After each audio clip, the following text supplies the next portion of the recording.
утулабыз. Андан ары ошо 60 жаштан 75ке чейинкилер өлүмдүн сырын жандырып, жүзүн таанып, өздөрү жаратышып, эски каршылыкты жоюп, бийик аң сезимди окушат. Ошол Арыстан Алайга, жаңы кыргыз жаралып атат да азыр. Духовный күч болуп беришет. Зор ишенимди пайда кылат. Өлүмдү, карылыкты жоюу жолдоруна чечим чыгарышат. Эгер аны кабылдабай эле эски жолдо, эски түшүнүгүндө жашай берсе, ошол 60-75 жаштагылар азапка түшөт, жазаланышат, өтө оор акыбалга ээ болушат делет. Бул кандай деген түшүнүктө биз өлүмгө даярданып алганбыз да, мына диндегилер секунд сайын эле өлүмгө даярдан. Азыр өлүмдү жокко чыгарыш керек болуп атат. Өлүм эмнеден пайда болду? Кысылуудан, аң сезимдин майдалыгынан, өзүн тааныбастыктан, энергияны качыргандыктан, нурданбагандыктан, уулангандыктан гана пайда болгон. Азыр сенин денең нурдан жаралган да. Жана кичик бала жыттуу, сүт эмген бала жыттанган деп Асанкалы Керимбаев ырдагандай, илебиңди сагындым деп атпайбы? Анысы кандай жөн эле бир илеби, периште, наристе, мына 12 жашка чейин. Мына ошо сыяктуу эле адам нурдан эле жаралган, ошондой жүзү туп-тунук болуш керек эле. Ууланган сайын, кыжаалат болгон сайын, эмоцияда болсо ошо ар кандай тамакты ичип алып, анан сигаретти чегип, анан ошо утурумдук сөздү сүйлөп, жалганды сүйлөп, жаманды оозанып, сөгүнүп сүйлөп, өзүн өзү карайтып, бир күн уруш болгон жерде 40 күн периште качат болуп атып, өлүм жакындап алган. Сен ушул мээрим жаратсаң, түшүнүгүң бийиктесе, мына улуу рахатка өтсөң, ошо денеңди бошотуп, сабакка кайра кайталанып өзүңдү таанысаң, уң кетип, нурданып, нурданганда аалам күчтөрү жайгашып, энергияң толот болуп атат. Өлүмдү ошентип жок өлүм өзү. Адам өзү жаратып алган аны. Башатта адам көп жыл жашаган деген түшүнүк бар го. Мына Куранда деле айтылат экен, 2000 жылдап жашаган, ошону да аз дешкен алар депчи.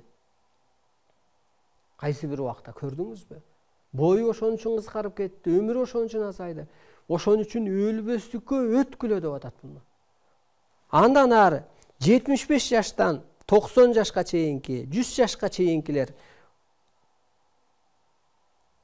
ой токтотот, мантра айтышат. О дүйнөгө даярданып алган дейт. Ошол түшүнүктөн чыгып, жаңыча жашоону кабылдашат. Башкача тагдыр, башкача түшүнүк өтүрүшөт. Жооптаң сезимди өздөштүрөт. Инопланетяндын кароосунда болот. 90-100 жаштагылар, мына сиздер эгер ошо араңарда болсо, өздөрүн башка чөйрөгө өткөрүп, эл жер которуп, жаңы жолго түшөт. Өспүрүмдө өздөрүн кабылдап, психологиялык, клиникалык өлүмдөн өтөт дейт. Эмне деген сөз ошондо? Мен жаратуучумун деп, мен нурданып атам деп мантра айт дейт. Мен улуумун, мен өлбөсмүн деп. Адам өлбөс үчүн эмне кылыш керек дегенде, аалам жер менен гармонияда болсоң өлбөйсүң. Табиятты жакшы көрсөң, сезсең, аалам менен ошо ааламды кызматын аткарсаң, ааламда ак экенин, жанагындай жалгандардан ушактан чыксаң, ошо кызматты аткарсаң, ушакты жазгыча улуу кызматты аткарсаң, жаман сүйлөгүчө жакшыны сүйлөсөң, жаратып сүйлөсөң, боеп сүйлөсөң, жомоктуштурсаң, чындыкка, жалганды сүйлөгүчө чындыкты сүйлөсөң, жалган ишти кылып, жалганча жашагыча чынык ишти кылсаң, мына ошентип биздин миссиябыз ошол экен. Мына ушуну аткарганда адам түбөлүк өмүр сүрүп калат дейт.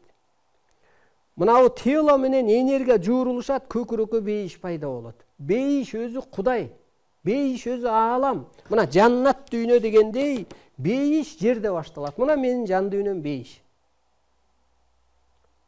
Капаланайын десем да капалана албайм.